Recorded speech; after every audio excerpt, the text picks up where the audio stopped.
사랑하는 여러분, 하루를 살아가는 동안에 이런저런 생각을 하게 되지요. 스쳐 지나가는 생각도 있고, 생각하고 싶지 않아도 끊어내지 못하는 생각도 있고, 불현듯 떠오르는 생각도 있습니다. 그리고 아무런 생각 없이 멍하게 있기도 하죠. 이렇게 우리는 이런저런 생각을 하게 되는데요. 생각은 지금 내가 관심을 갖고 중요하게 생각하는 것들을 말합니다. 자주 반복적으로 내가 의도하지 않았는데도 보련듯, 그리고 끊어내고 싶어도 끊어내어지지 못하는 생각들, 이러한 모든 것들은 우상이 될 수도 있습니다.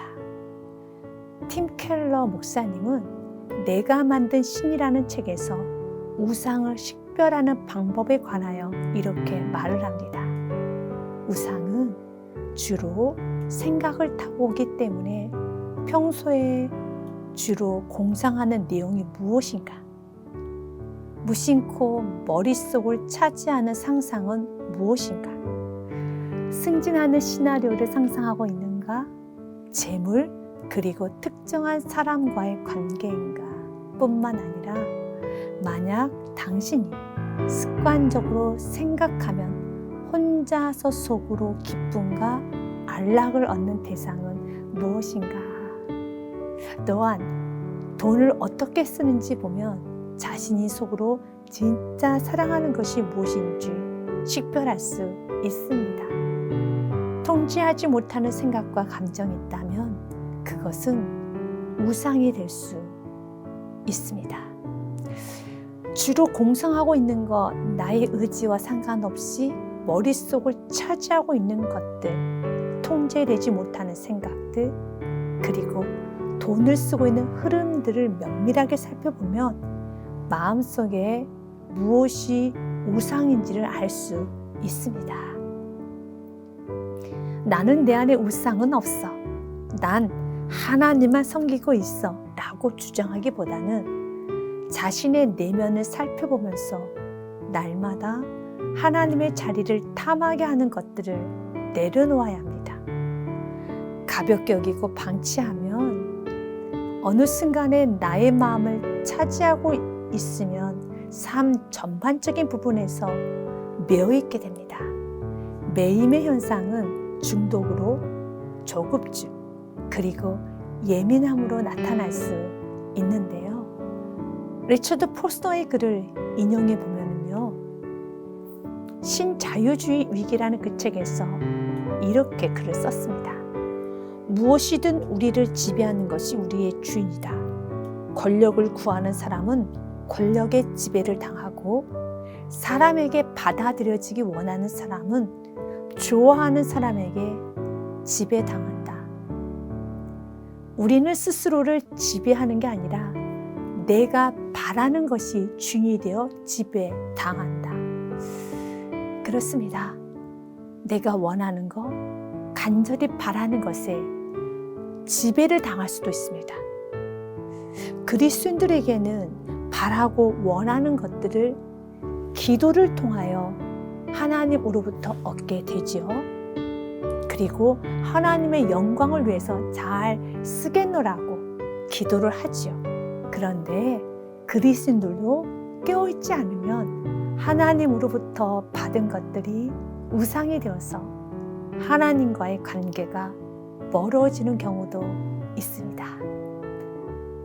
그래서 하나님은 어떤 것도 우상이 되지 못하도록 사랑하고 소중히 여기는 것들을 내려놓을 수 있도록 말씀으로, 환경으로 관여를 하시는데요. 그 관여는 빼앗는 것이 아니라 건강하게 소유할 수 있도록 도와주는 것임을 아시고 좋으신 주님을 믿으셔야 합니다. 여러분에게 아브라함의 말씀을 전하고 싶습니다.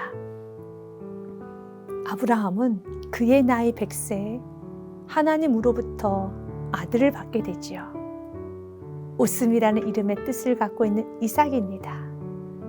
100세 노년에 얻은 아들 이삭, 그의 이름 그대로 아브라함 얼굴에는 웃음이 한가득입니다.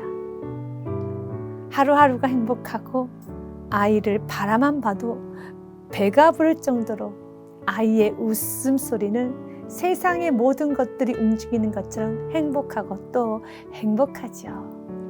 그런데 어느 날 하나님께서 아브라함에게 말씀하시네요.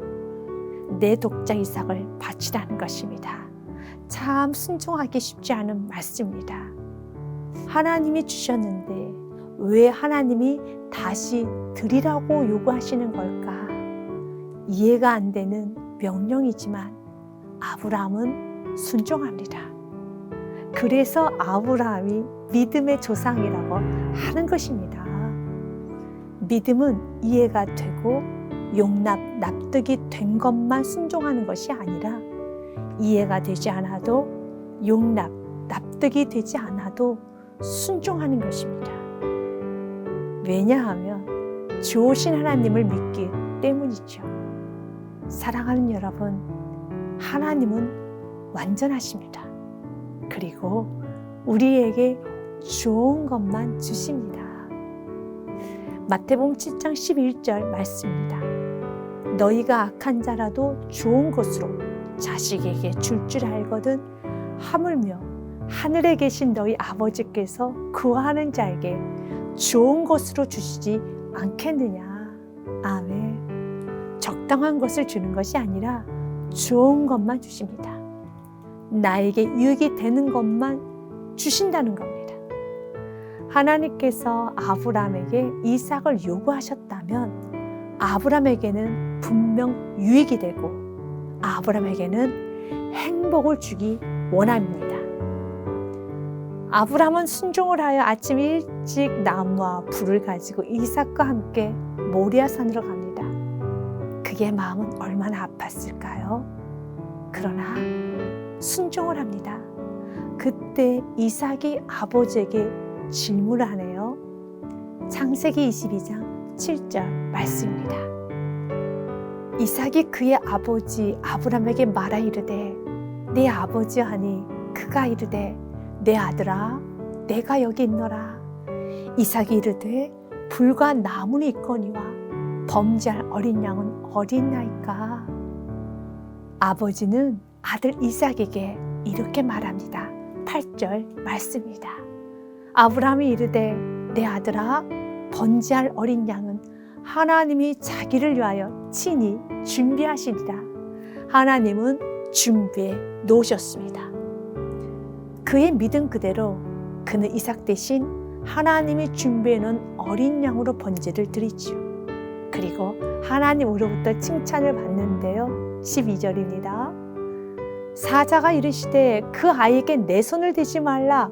그에게 아무 일도 하지 말라.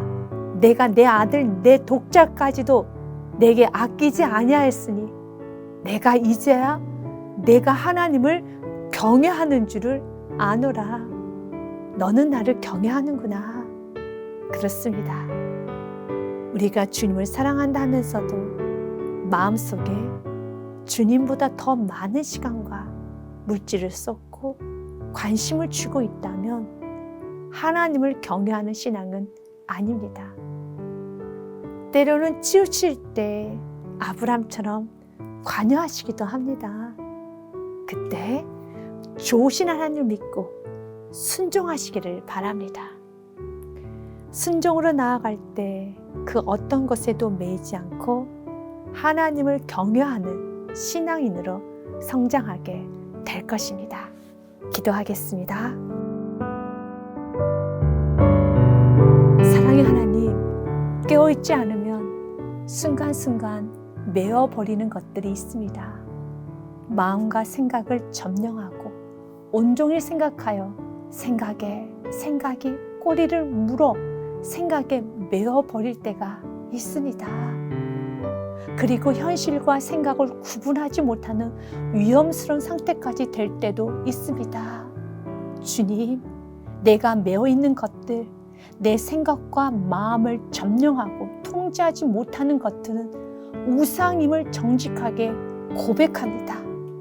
사랑하고 섬겨야 하는데 우상이 되어 메어버리고 구속을 당하고 있습니다.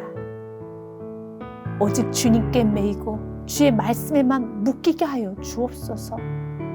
그리고 건강한 마음으로 세상을 바라보게 하옵소서. 매어있는 부분은 의식적으로 내려놓겠습니다. 생각의 흐름, 시간, 물질을 점검하여 어디에 많이 치중되어 있는가 보겠사오니 정직하게 비춤을 받고 버릴 것은 버리고 결단할 것은 결단하게 하옵소서. 주님이 계시기에 소망을 가지고 일어섭니다. 주님, 저는 쉽게 그리고 하염없이 매일 수 있는 나이기에 주님을 더 의지하며 나아갑니다. 주여 도와 주옵소서. 나의 주 나의 예수 그리스도 이름으로 기도합니다. 아멘.